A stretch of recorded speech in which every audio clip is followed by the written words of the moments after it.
nama saya Diki Okta Ramadan. Saya dari kelas 1 CKSI dengan NIM 251201068. Perkenalkan, nama saya Trisam Pratama Jasa. Saya dari 1C TKS dengan NIM 2511095. Perkenalkan, nama saya Rizky Maulana. Saya berasal dari 1 CKSI dengan NIM 251121089. Perkenalkan, nama saya Muhammad Nabil Arfad dari kelas 1 CKSI dengan NIM 251121080. Perkenalkan, nama saya Fafa Fauzia dari kelas 1 KSI dengan NIM 251121069. Oke, di sini kami dari kelompok 5 Mekanika Tanah dari kelas 1 CKSI akan berkunjung ke Museum Geologi di Bandung untuk mencari tahu apa itu tentang tanah.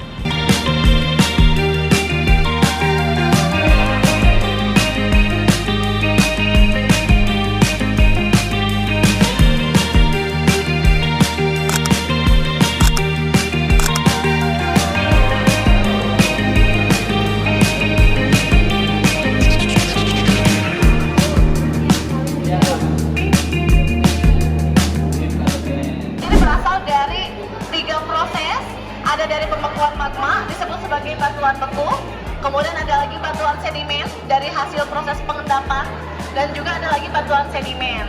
Jadi batuan beku atau batuan sedimen maupun batuan metamorf dia bisa laku karena dipengaruhi oleh suhu pergantian panas dan dingin di siang dan malam hari.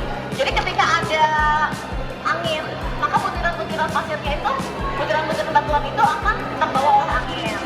Dia akan mudah tererosi oleh angin, lalu terendapkan di satu tempat, lalu nanti dia bisa jadi padang pasir atau juga bisa menjadi batuan lain karena proses pengendapan, contohnya batu pasir gitu. Bisa dipengaruhi juga oleh bentang alamnya, juga bisa dipengaruhi oleh aktivitas makhluk hidup, lalu juga waktu.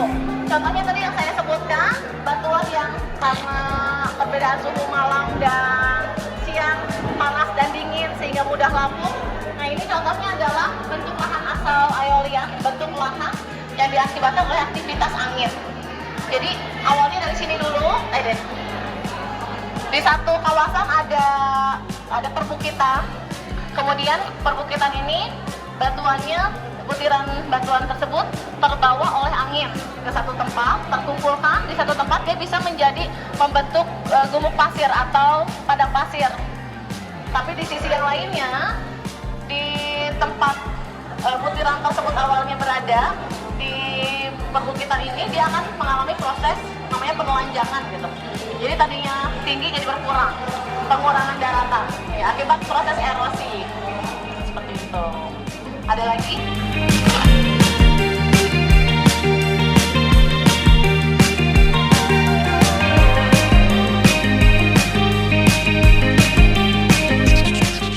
Oke, di sini setelah kita mengetahui tentang apa itu tanah, klasifikasi tanah dan komposisi tanah, kita masuk ke definisi likuifaksi dari tanah itu sendiri. Likuifaksi pada tanah yaitu suatu proses kejadian atau hilangnya kekuatan lapisan tanah sehingga kekuatan tanah tersebut berkurang. Yang mana ketika kekuatan tanah tersebut berkurang, berarti daya dukung tanah tersebut juga maka akan berkurang secara berkala dan memiliki beberapa penyebabnya seperti akibat air dan sebagainya. Selanjutnya ada tipe-tipe likuifaksi. Yang pertama ada likuifaksi tipe aliran atau flow liquefaction, yaitu likuifaksi yang bersifat mengalir akibat tegangan geser statis oleh gravitasi. Yang kedua ada penurunan tanah atau ground settlement, yaitu tipe kerusakan likuifaksi berupa perubahan vertikal dari lapisan tanah akibat proses pemadatan dan kompaksi dari tanah berbutir dan lepas yang bersifat lokal. Yang ketiga ada semburan pasir atau sand boil, yaitu air yang keluar ke permukaan tanah selama proses likuifaksi pada kedalaman yang dangkal. Yang keempat ada likuifaksi tipe non-aliran atau cyclic mobility, yaitu tipe likuifaksi yang bersifat periodik akibat kekuatan geser yang melebihi tegangan geser statis oleh gravitasi yang mengenai partikel tanah. Yang kelima ada pergeseran lateral atau lateral spreading, yaitu pergeseran yang terjadi pada kemiringan lereng landai atau mendekati datar. Yang terakhir ada lapisan penutup atau cap layer, yaitu suatu lapisan tanah lempung berplastisitas sedang sampai tinggi yang berada di permukaan yang berperan menahan dampak likuifaksi. Selanjutnya ada pemicu dan bahaya akibat penurunan tanah. Penurunan tanah sendiri itu sangat berbahaya bagi permukiman warga. Bahayanya itu seperti silent killer atau membunuh diam-diam, yaitu menelan rumah ke dalam tanah itu sendiri. Nah, selanjutnya ada faktor penyebab penurunan tanah. Yang pertama ada eksogenik, yaitu pengambilan fluida dari permukaan dan pembebanan. Contohnya seperti pembuatan sumur. Yang kedua, kondisi geografi dan pengaruh pergerakan tektonik. Tektonik itu sendiri yaitu pergeseran lempeng bumi. Nah, selanjutnya ada beban bangunan. Semakin besar beban bangunan itu sendiri, maka kualitas tanah tersebut akan menurun. Nah, selanjutnya yang terakhir ada eksogenik, kondisi alami dan pelarutan tektonik. Jadi fluida sama pergerakan lempeng itu terjadi secara bersamaan.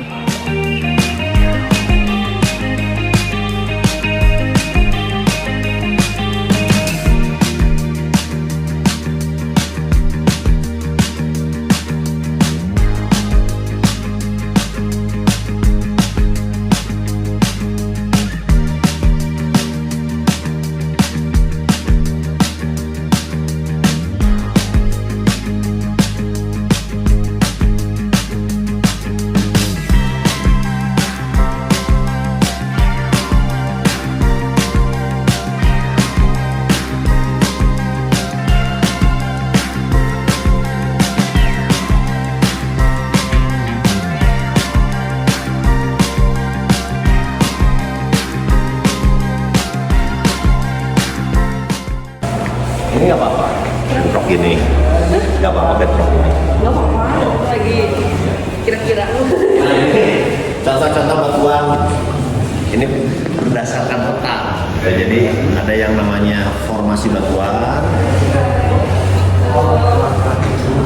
Nah, dalam bentuk peta, nanti dilihat warna-warnanya. Ini berdasarkan umur geologi.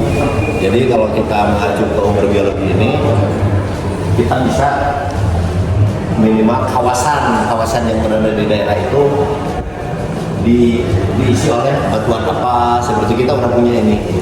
Wow. Jadi kalau kita tanya Bandung sih batuannya apa, nanti kita mengacunya ke sini, ke peta geologinya gitu kan.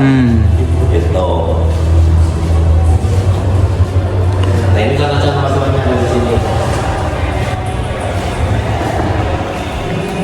Ini konglomerat batuan yang apa?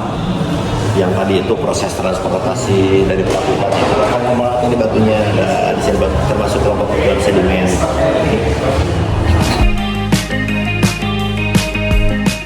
Tapi kalau menurut kalian kira-kira tanah itu apa? Menurut apa yang kalian amatin itu misalnya di kondisi sekitar kalian, tanah itu apa?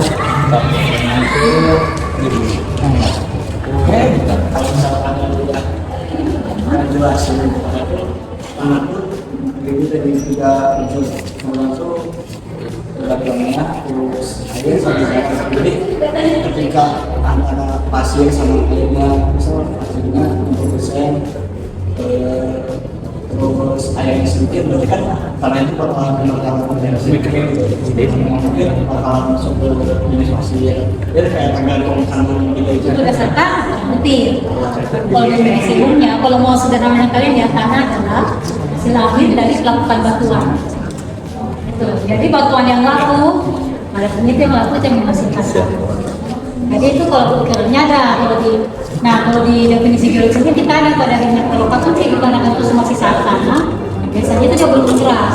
Tapi kan kalau misalnya tadi kan jelas sama tanah itu sedimen itu sebenarnya dari pelapukan batuan juga. Semuanya telah mengalami proses pembatuan. Di sini itu kita di atas 10.000. Jadi kalau di geologi itu kita namanya batuan endapan. Kalau endapan itu biasanya umur itu dia masih ada untuk bisa dirawat kan nggak kan? Terus kalau tadi hal itu pada yang seperti itu biasanya berarti tanahnya itu tergantung dari batuan di bawahnya kan, karakter tanah itu berdasarkan batuan sumbernya. Nah kalau di geologi sendiri ada lagi istilah tanah residu tadi, tanah residu. Jadi kalau tanah residu itu jadi atau laterit lah, saya pernah istilah laterit, nikel laterit, apa nikel.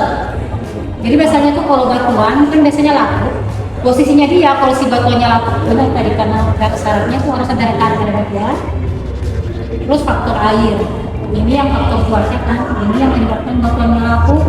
Nah kalau batuannya itu si tanahnya masih di atas betonnya tidak tertransportasi, itu kalau kita digeli namanya tidak pantai subur, itu laterit. Nanti kalau yang di kaki bukit, nanti kalau di Kemeringan lagi itu kalau di berdasarkan geologi ya. Di Kemeringan ada lagi namanya koluvial, tanah koluvial, artinya itu si batuannya itu tertransportasi tapi masih di lereng. Kalau udah sampai di kaki bukit namanya aluvial, itu udah tertransportasi. Jadi kita geologi namanya endapan aluvial. Itu artinya tanah yang sudah tertransportasi ya si lakukan dari. Jadi kalau kalian dengar istilah endapan tanah residual, tanah aluvial, berarti kalau residual itu yang masih di puncak bukit lah. Belum tertransportasi, harus tertransportasi baru aluvial. Nah, kenapa tanahnya berbeda-beda ya kan? Tergantung dari batuannya. Jadi kalau misalnya kalian ada yang pernah lihat pasir kuarsa, tanahnya yang banyak mineral putih-putihnya, nah itu tergantung berarti biasanya kalau di geologi tahu oh ini batuannya vulkanik. Jadi kalau di geologi itu tanah itu juga kan biasanya kan kami survei belum tentu dapat batuan aslinya ya. Tapi berdasarkan soilnya. Jadi kan biasanya ngecek soilnya, kalau misalnya banyak kuarsa, nanti kami menjelaskan oh ya kebetulan bakal vulkanik yang banyak mineral silikatnya, atau misalnya kayak di bangkal bukit yang ada basanya putih, vulkanik. Terus kalau tanahnya merah, kayak batuan-batuan nikel. Nih, ini kalian bisa tebak belakang biasanya di sini. Rampi, tanahnya biasanya hitam. Jadi biasanya warna-warna tanah itu, kenapa warna tanah berbeda-beda? Enggak, ini faktor batuan bentuknya yang sama.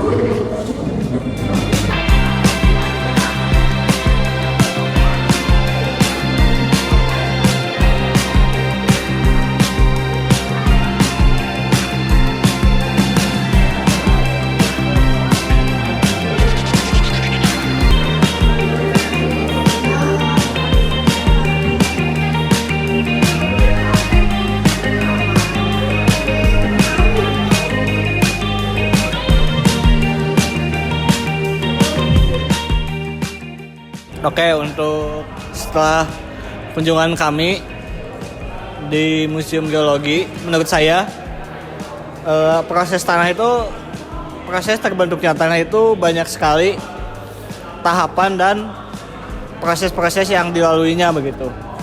Seperti contohnya itu berawal dari magma dari gunung api yang kemudian meletus, yang kemudian membentuk menjadi sebuah batuan beku. Yang ketika berubah menjadi batuan beku tersebut berubah dan mengalami pelapukan. Yang mana ketika proses batuan bekunya tersebut mengalami pelapukan di tempat asalnya, contoh dia masih berada di lereng-lereng gunung, maka batuan tersebut yang mengalami pelapukan disebut batuan atau tanah residu. Namun apabila setelah mengalami pelapukan tersebut dia mengalami transportasi atau berpindah tempat, seperti halnya ada yang terbentuk karena angin, yaitu bernama aeolian. Kemudian ada juga apabila terbentuknya oleh air, yaitu aluvial, dan apabila terbentuknya oleh gletser atau es, maka bisa disebut yaitu glasian. Terima kasih.